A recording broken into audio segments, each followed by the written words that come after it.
think the mistake that most people make is that they're nervous to sell on social. Then when they do sell on social, it feels super awkward. And if you're building your email list through trust and rapport and serving, then you sell where people are expecting that. Mm-hmm. So you've worked with some big brands. And, what do you feel like for you? I mean, you talked a lot about different things, but the real pivot for you when you saw things start to go on that upward trajectory? It's always help. I mean, it's always help. Whenever I'm asked that question, like, what's the number one mistake that you made, or if you could do things differently, you would do it. I wish we would have invested in help sooner. Help in terms of hiring a coach, a mentor, and also finding the right people. Letting go of things sooner, because I always believe, like, well, I'm going to let go of this, but I still need to do this. Not true. Yeah. That's a big one. It's so hard, right, to let go. And then we also feel like we know all the answers. Like, I know my business, right? Yeah. But you're not where you want to be. Or it'll take me longer to explain that to someone else. Oh, yeah, I know. But then you just keep doing it over and over and over. Now, you've talked before. I remember there was a post you did recently, and I thought it was so good. Your husband had put these sticky notes up. Oh, yeah. Of so sweet. I love you. You're awesome. How many of you would love it if your spouse put these little notes? I mean, beautiful, right?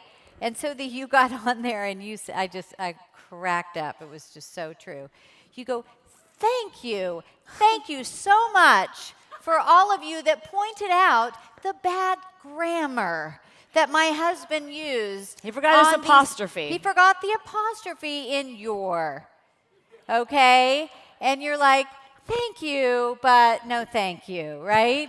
I mean, I'm telling you, that kind of stuff drives me nuts. So, but you've talked about that there's sometimes you want people to unfollow you. Yeah, so talk about that for a second. I mean, that's an opportunity right there for me to not worry about whether everyone likes me or not. I need to let the grammar police know I'm going to give you a heart attack. We should break up now. Because A, I'm not interested in you not getting I'm looking for my big picture girls and guys. I'm not looking for the person who's like, oh, your husband forgot an apostrophe, R-E, bye.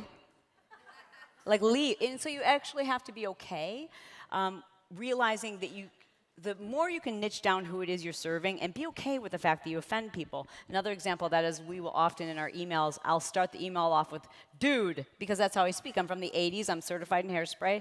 And so I'll be like, dude, okay, and we inevitably will get people who say, I'm so offended that you would use that language. It's like, okay, good, because I would never want to work with someone like that. But there's someone out there who will. But I'm not going to, like, dim my light because you have a problem with that, dude. Yeah. And see, here's the thing. Every one of you have different languaging. You don't have to have the languaging of Chalene. Whatever yours is, like just being real, that's really what you're saying here. Now, what about for the people that say, okay, I'm getting good engagement, but I'm not closing sales? Yeah. So what's your advice there? You do have to sell at some point. I mean, you have to have these things planned out so that there's a certain period of time where I know I'm going to lose followers because I am asking for the sale. But I don't sell in social media. Social media for me is about building that trust and bringing them onto my email list. So all selling for us really happens on our email list, where we're then driving people to a live video on a platform that we host.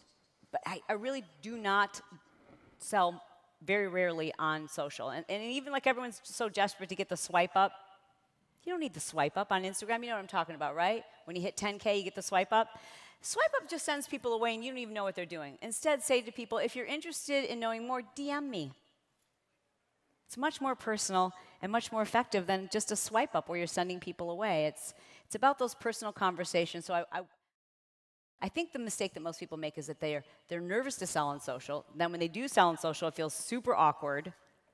And if you're building your email list through trust and rapport and serving, then you sell where people are expecting that. Mm-hmm. Yeah, and we talked about earlier in driving people to a free gift and opt-in. That's really what you're talking about. Yeah.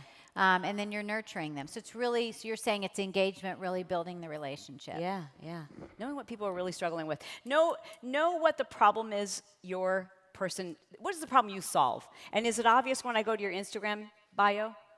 Do I know what problem you solve? Because if I don't have much time to decide if I want to follow you or not. So you better tell me what problem it is you solve. And then every post, just look at the post and go, is this serving anyone, or am I trying to like present an image? Am I letting people know who I am, or am I trying to present an image?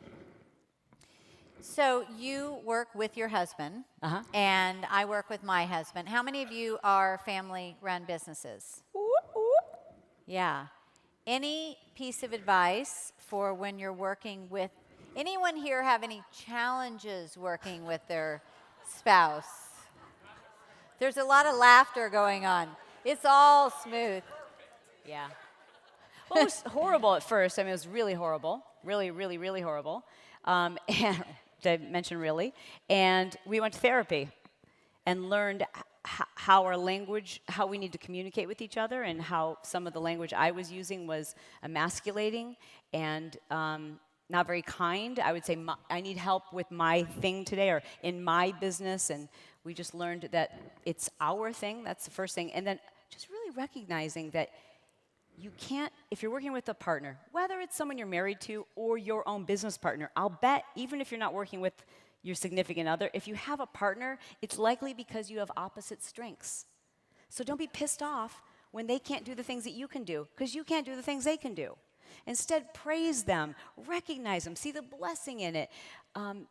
Do everything you can to lift them up. I see so many couples who are they make terrible remarks about each other in jest, and it's like, that stung, and that was rude, and you've made everybody else uncomfortable, and you've just damaged your relationship. And have sex more. You really need to have more sex. And there you have it, ladies and gentlemen. Thank you for coming to Level Up Live. This guy right here, the only note he wrote down the entire time I was up. I know. Just have more sex. That's all we need. Well, I think that's about sums it up.